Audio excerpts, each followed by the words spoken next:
ಭಾರತದ ದಾಳಿಗೆ ಫುಲ್ ಉಡಿ ಸಾಯ್ತ ಪಾಕ್ ಅಣ್ವಸ್ತ್ರ ಕೇಂದ್ರ. Clear cut Indian victory. ಯುದ್ಧ ವಿಶ್ಲೇಷಕ ನುಡಿದ ಸ್ಫೋಟಕ ಸತ್ಯ. ಪಾಕ್ ನ್ಯೂಕ್ಲಿಯರ್ ಸೈಟ್ನ ಎಂಟ್ರೆನ್ಸ್ ಅನ್ನ ಪುಡಿ ಪುಡಿ ಮಾಡ್ತಾ ಭಾರತೀಯ ವಾಯುಸೇನೆ. ಪಾಕಿಸ್ತಾನದ ಗೇಮ್ ಓವರ್ ಅಂದಿದ್ಯಾಕೆ ಟಾಮ್ ಕೂಪರ್. ರೇಡಿಯೇಷನ್ ಲೀಕ್ ಆದ್ರೆ ಏನೆಲ್ಲ ಆಗುತ್ತೆ ಗೊತ್ತಾ? ಅಣು ವಿಕಿರಣ ಸೋರಿಕೆಯಾದ್ರೆ ಪಾಕಿಸ್ತಾನದ ಕತೆ ಫಿನಿಶ್. ನಮಸ್ಕಾರ ವೀಕ್ಷಕರೇ, this is clear cut Indian victory. ಈ ರೀತಿ ಹೇಳ್ತಾ ಇರೋದು ನಾನಲ್ಲ, ಕೇಂದ್ರ ಸರ್ಕಾರವೂ ಅಲ್ಲ, ಅಥವಾ ಸೇನಾ ಮುಖ್ಯಸ್ಥರು ಅಲ್ಲ. ಇದನ್ನ ಹೇಳ್ತಾ ಇರೋದು warfare analyst, military historian Tom Cooper. Bharat ಪಾಕಿಸ್ತಾನದ ನ್ಯೂಕ್ಲಿಯರ್ ಸೈಟ್ನ ಎಂಟ್ರೆನ್ಸ್ ಅನ್ನೇ ನಾಶ ಮಾಡಿದೆ ಅಂತ ಲೌಡ್ ಅಂಡ್ ಕ್ಲಿಯರ್ ಆಗಿ ಹೇಳಿದ್ದಾರೆ ಟಾಮ್ ಕೂಪರ್. ಭಾರತದ ವಾಯುಪಡೆ ಪಾಕಿಸ್ತಾನದ ವಾಯುನೆಲೆಗಳನ್ನ ಮಾತ್ರ ಧ್ವಂಸ ಮಾಡಿಲ್ಲ, ಅಲ್ಲಿನ ಪರಮಾಣು ಶಸ್ತ್ರಾಸ್ತ್ರ ಶೇಖರಣಾ ಸ್ಥಳದ ಪ್ರವೇಶದ್ವಾರವನ್ನು ಕೂಡ ಒಡಿಸ್ ಮಾಡಿದೆ. ಶತ್ರುವಿನ ಪರಮಾಣು ಶಸ್ತ್ರಾಸ್ತ್ರ ಸ್ಥಳಗಳನ್ನ ಗುರಿಯಾಗಿಸಿ ದಾಳಿ ಆರಂಭಿಸಿದಾಗ ಶತ್ರು ದೇಶಕ್ಕೆ ಪ್ರತಿ ದಾಳಿ ಮಾಡೋದಕ್ಕೆ ಯಾವುದೇ ರೀತಿ ಆಪ್ಷನ್ ಇರೋದಿಲ್ಲ, ಯಾವುದೇ ರೀತಿಯ ಆಯ್ಕೆಗಳಿರೋದಿಲ್ಲ. ಹೀಗಾಗಿ ಭಾರತ ಸ್ಪಷ್ಟ ಜಯವನ್ನ ಸಾಧಿಸಿದೆ ಅಂತ ಹೇಳಿ ಕ್ರಿಸ್ಟಲ್ ಕ್ಲಿಯರ್ ಆಗಿ ಹೇಳಿದ್ದಾರೆ ಟಾಮ್ ಕೂಪರ್. ಭಾರತ ಆಗಲಿ ಪಾಕಿಸ್ತಾನ ಆಗಲಿ ಎರಡೂ ಕಡೆನೂ ಕೂಡ ಈ ವಿಚಾರಕ್ಕೆ ಸಂಬಂಧಪಟ್ಟಂತೆ ದೃಢೀಕರಣ ಇಲ್ಲ. ಈ ಬಗ್ಗೆ ಅವರನ್ನ ಕೇಳಿದಾಗ ಟಾಮ್ ಕೂಪರ್ ಕ್ಲಿಯರ್ ಆಗಿ ಹೇಳಿದ್ರು, ಇದಕ್ಕೆ ಸಂಬಂಧಪಟ್ಟಂತ ಒಂದು ವಿಡಿಯೋ ಇದೆ. ನ್ಯೂಕ್ಲಿಯರ್ ಸೈಟ್ನ ಎಂಟ್ರೆನ್ಸ್ ಮತ್ತು ಎಕ್ಸಿಟ್ ಎರಡೂ ಏನಿದೆ, ಇವೆರಡಕ್ಕೂ ಕೂಡ ಧ್ವಂಸವಾಗಿರುವಂತಹ ವಿಡಿಯೋ ಲಭ್ಯ ಇದೆ. ಸೊ ಇದರಲ್ಲಿ ಗೊತ್ತಾಗುತ್ತೆ ಹೇಗೆ ನ್ಯೂಕ್ಲಿಯರ್ ಸೈಟ್ಗೆ ಒಂದು ರೀತಿಯಲ್ಲಿ ಎಫೆಕ್ಟ್ ಆಗಿದೆ ಅನ್ನೋದು. ಟಾಮ್ ಕೂಪರ್ ಈ ಮಾತನ್ನ ಹೇಳ್ತಾ ಹೇಳ್ತಾ ಭಾರತದ ಇರಾದೆ ಏನಿತ್ತು, ಭಾರತ ಎಷ್ಟು ಕ್ಲಿಯರ್ ಆಗಿತ್ತು ಅನ್ನೋದನ್ನು ಕೂಡ ಹೇಳಿದ್ದಾರೆ. ಭಾರತ ಎಲ್ಲೂ ಕೂಡ ಪಾಕಿಸ್ತಾನದ ಪರಮಾಣು ಶಸ್ತ್ರಾಸ್ತ್ರ ಶೇಖರಣಾ ಒಂದು ಸ್ಥಳವನ್ನ ಗುರಿಯಾಗಿ ದಾಳಿ ಮಾಡಿಲ್ಲ. ಭಾರತದ ಸೇನಾಧಿಕಾರಿಗಳು, ಸೇನಾ ಮುಖ್ಯಸ್ಥರು ಯಾವಾಗಲೂ ಕೂಡ ಒಂದು ಸ್ಪಷ್ಟವಾದಂತಹ ನಿಖರತೆಯನ್ನ ಟಾರ್ಗೆಟ್ ಅನ್ನು ಹೊಂದಿದ್ರು. ಆದರೆ ವಾಯುನೆಲೆಯ ಬದಿಗೆ ಇದ್ದಿದ್ದರ ಕಾರಣಕ್ಕೋಸ್ಕರ ಇದಕ್ಕೆ ಒಂದು ರೀತಿಯಲ್ಲಿ ಎಫೆಕ್ಟ್ ಆಗಿದೆ ಅನ್ನೋ ಮಾತನ್ನ ಹೇಳಿದ್ದಾರೆ. ಭಾರತಕ್ಕೆ ಈ ಪರಿಸ್ಥಿತಿಯನ್ನ ಮತ್ತಷ್ಟು ಉಲ್ಬಣಗೊಳಿಸುವ ಯಾವುದೇ ಇರಾದೆ ಇರಲಿಲ್ಲ ಅಂತ ಹೇಳಿ ಭಾರತದ ಪರ ಬ್ಯಾಟ್ ಬೀಸಿದ್ದಾರೆ. ಭಾರತ ಒಂದು ಕ್ಲಿಯರ್ ಸಂದೇಶವನ್ನ ಕೊಟ್ಟಿದೆ, ನಿಮ್ಗೆ ಎಲ್ಲಿ ನೋವಾಗುತ್ತೋ ನಾವು ಅಲ್ಲಿ ದಾಳಿ ಮಾಡ್ತೀವಿ. Conclusion is ಅನ್ಅವಾಯ್ಡೇಬಲ್. ಪಾಕಿಸ್ತಾನ ತನ್ನದೇ ಅಣ್ವಸ್ತ್ರ ಶಸ್ತ್ರಾಗಾರ ಸ್ಟೋರೇಜ್ ಸೈಟ್ನ ಕಾಪಾಡ್ಕೊಳ್ಳೋಕ್ಕಾಗಿಲ್ಲ, ತನ್ನದೇ ವಾಯುನೆಲೆಗಳನ್ನ ಕಾಪಾಡಿಕೊಳ್ಳೋದಕ್ಕಾಗಿಲ್ಲ. ಈ ಒಂದು ಪರಿಸ್ಥಿತಿಯ ಸಂಪೂರ್ಣ ಲಾಭವನ್ನ ಭಾರತ ಪಡೆದುಕೊಂಡಿದೆ. ಅಂಡರ್ ಗ್ರೌಂಡ್ ಕಾಂಪ್ಲೆಕ್ಸ್ ನ ಎಂಟ್ರೆನ್ಸ್ಗೆನೆ ಸರಿಯಾಗಿ ದಾಳಿಯಾಗಿದ್ದು, ಈ ಸ್ಟೋರೇಜ್ ಸೈಟ್ನ ಎಂಟ್ರೆನ್ಸ್ ಹಾಗೂ ಎಕ್ಸಿಟ್ ಕಂಪ್ಲೀಟ್ಲಿ ಕಟ್ ಆಫ್ ಆಗಿದೆ ಅಂತ ಹೇಳಿ ಟಾಮ್ ಕೂಪರ್ ಹೇಳಿದ್ದಾರೆ. ಒಂದು ವೇಳೆ ರೇಡಿಯೇಷನ್ ಲೀಕ್ ಆಗ್ತಿದ್ರೆ ದಿಸ್ ಇಸ್ ವೆರಿ ಡೇಂಜರಸ್. ಅಣು ವಿಕಿರಣ ಸೋರಿಕೆ ಅನ್ನೋದಿದೆಯಲ್ಲ, DNA ಎಫೆಕ್ಟ್ ಮಾಡುವಷ್ಟು ಅಪಾಯಕಾರಿಯಾಗಿರುತ್ತೆ.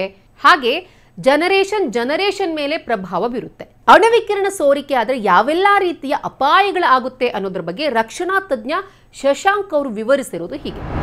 ನೋಡಿ, ರೇಡಿಯೇಷನ್ ಅನ್ನೋದು ಬಹಳ ವೆರಿ ಡೇಂಜರಸ್. ನಾವು ಏನ್ ಹೇಳ್ಬೋದು ಅಂದ್ರೆ, ಈ ರೇಡಿಯೇಷನ್ ಈ ಕಣಗಳು ಏನು ನಾವು ಹೇಳ್ತೀವಿ ಕನ್ನಡದಲ್ಲಿ ಹೇಳ್ಬೇಕಂದ್ರೆ, ಈ ಪ್ರೋಟಾನ್, ನ್ಯೂಟ್ರಾನ್, ಎಲೆಕ್ಟ್ರಾನ್ ಅಂತ ಈ ಕಣಗಳು ಹೊರಗಡೆ ಚಿಮ್ಮಕ್ಕೆ ಶುರುವಾಗುತ್ತೆ. ಇದರಿಂದ ಸಾಕಷ್ಟು ರೇಡಿಯೇಷನ್, ಅಂದ್ರೆ ಒಂದು ನ್ಯೂಕ್ಲಿಯರ್ ವೆಪನ್ ನಮ್ಗೆ ಫಸ್ಟ್ ಆಫ್ ಆಲ್ ತಿಳ್ಕೊಬೇಕು ಏನನ್ನ ನಮ್ಗೆ ಎಫೆಕ್ಟ್ ಮಾಡುತ್ತೆ ಅಂತ. ನ್ಯೂಕ್ಲಿಯರ್ ನಾವು ಬಳಸಿದಾಗ ಹೀಟ್ ಆಗ್ಲಿ, ಆ ಸೌಂಡ್ ವೇವ್ ಆಗ್ಲಿ, ಮೂರನೇದು ಬಂದು ಈ ರೇಡಿಯೇಷನ್ ಉತ್ಪತ್ತಿ ಮಾಡುತ್ತೆ. ಈ ರೇಡಿಯೇಷನ್ ಯಾವ ಮಟ್ಟಿಗೆ ಇರುತ್ತೆ ಅಂದ್ರೆ, ಒಂದು ಮನುಷ್ಯನ DNA ಅಂದ್ರೆ ಅವನ ಜನ್ಮ, ಅವನ ಜನರೇಷನ್ಸ್ ನ ಹಾಳು ಮಾಡುವಂತ ಕೆಪಾಸಿಟಿ, ಕೇಪಬಿಲಿಟಿ ರೇಡಿಯೇಷನ್ ಹೊಂದಿರುತ್ತೆ. ಈಗಾಗ್ಲೇ ನಾವು ಈ ಮೊದಲು ನಾವು ಸಣ್ಣ ಹುಡುಗರು ಇರ್ಬೇಕಾದ್ರೆ ನಾವು ಕೇಳಿದೀವಿ, ಅಮೆರಿಕ ಜಪಾನ್ ಮೇಲೆ, ಹಿರೋಶಿಮಾ ನಾಗಸಾಕಿ ಮೇಲೆ ಈ ಲಿಟ್ಲ್ ಬಾಯ್ ಮತ್ತೆ ಫ್ಯಾಟ್ ಬಾಯ್ ಅಂತ ಎರಡು ಅಣುಬಾಂಬ್ನ ಹಾಕಿತ್ತು. ಹಾಕ್ತಂತ ಸಂದರ್ಭದಲ್ಲಿ ಏನಾಯ್ತು, ಇವತ್ತಿನ ಪರಿಸ್ಥಿತಿ ಹೇಗಿದೆ, ಹಿರೋಶಿಮಾ ನಾಗಸಾಕಿ ಒಂದು 70 ವರ್ಷ ಆದ ನಂತರ ಸಹಿತ ಎಷ್ಟು ಅಲ್ಲಿ ತೊಂದರೆ ಆಗ್ತಿದೆ, ಎಷ್ಟು ಜನಕ್ಕೆ ಅಲ್ಲಿ ತೊಂದರೆ ಆಗ್ತಿದೆ, ಯುವ ಪೀಳಿಗೆ ಏನಾಗುತ್ತೆ ಎಲ್ಲರೂ ನಾವು ಕೇಳ್ತಿದೀವಿ, ನಾವು ನೋಡ್ತಿದೀವಿ. ಇನ್ನೊಂದೇನಂದ್ರೆ, ಸಾಕಷ್ಟು ದೇಶ ನ್ಯೂಕ್ಲಿಯರ್ ವೆಪನ್ ಅನ್ನೋದೇ ಸ್ವಲ್ಪ ಡೇಂಜರಸ್ ಅಂತ ಹೇಳ್ತಾರೆ. ನಾವು ಯಾವ್ದಕ್ಕೆ ಅದನ್ನ ಬಳಕೆ ಮಾಡ್ತೀವಿ, ಹೇಗೆ ನಾವು ಸ್ಟೋರೇಜ್ ಮಾಡ್ತೀವಿ. ಈಗ ನಾವು ಸ್ಟೋರ್ ಮಾಡಿದ್ರು ಸಹಿತ ಒಂದು ನ್ಯೂಕ್ಲಿಯರ್ ವೆಪನ್ ಇಂತಿಷ್ಟ ಟೆಂಪರೇಚರ್ ಅಲ್ಲ ಅದು ಸ್ಟೋರ್ ಮಾಡ್ಬೇಕು. ಅದಕ್ಕೆ ಯಾವ್ದೇ ಆಗ್ಲಿ, ಹೀಟ್ ವೇವ್ ಆಗ್ಲಿ, ಬೇರೆ ಏನು ಅದಕ್ಕೆ ತೊಂದರೆ ಆಗ್ದಿರೋ ತರ, ಅದು ಡ್ಯಾಮೇಜ್ ಆಗ್ದಿರೋ ತರ, ಅದು ಲೀಕ್ ಆಗ್ದಿರೋ ತರ ನೋಡ್ಕೊಳೋ ಜವಾಬ್ದಾರಿ ಯಾವ ದೇಶ ನ್ಯೂಕ್ಲಿಯರ್ ವೆಪನ್ ತಯಾರು ಮಾಡಿರುತ್ತೆ ಆ ದೇಶದ ಕರ್ತವ್ಯ ಆಗಿರುತ್ತೆ.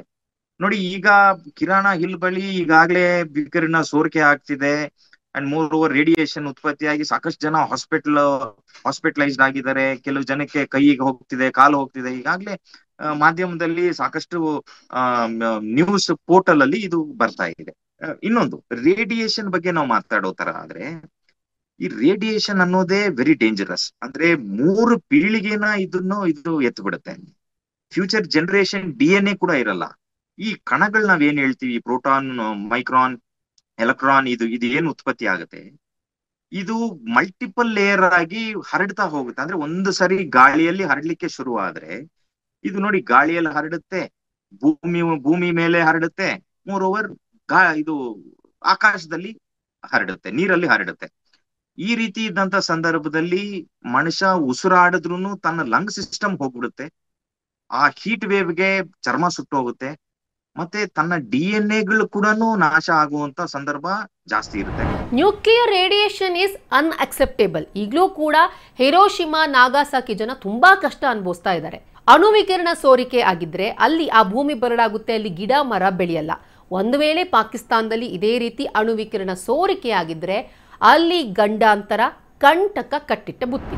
ಈ ಹಿಂದೆ ಕೆಲವು ದೇಶಗಳು ಏನಿದೆ ಅನುಭವಿಸಿರೋದನ್ನ ನಾವು ಕಣ್ಣಾರೆ ನಾವು ನೋಡಿದ್ದೀವಿ, ಕೇಳಿದೀವಿ.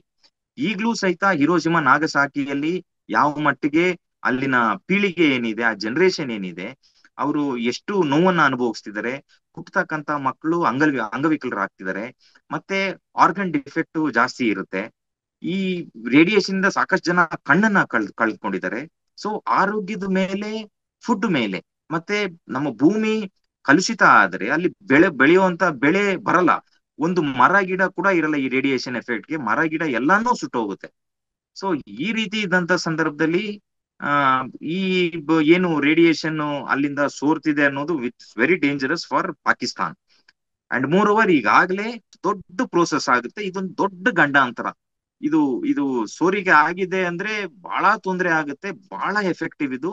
ಆ ರೀಜನ್ ಏನಿದೆ, ಆ ಪ್ರದೇಶ ಒಂದು ನೋಡ್ತಾ ಹೋದ್ರೆ ಅಲ್ಲಿನ ಜನಕ್ಕೆ ಇದು ದೊಡ್ಡ ಮಾರಕ ಕಾಯಿಲೆ ಆಗುತ್ತೆ.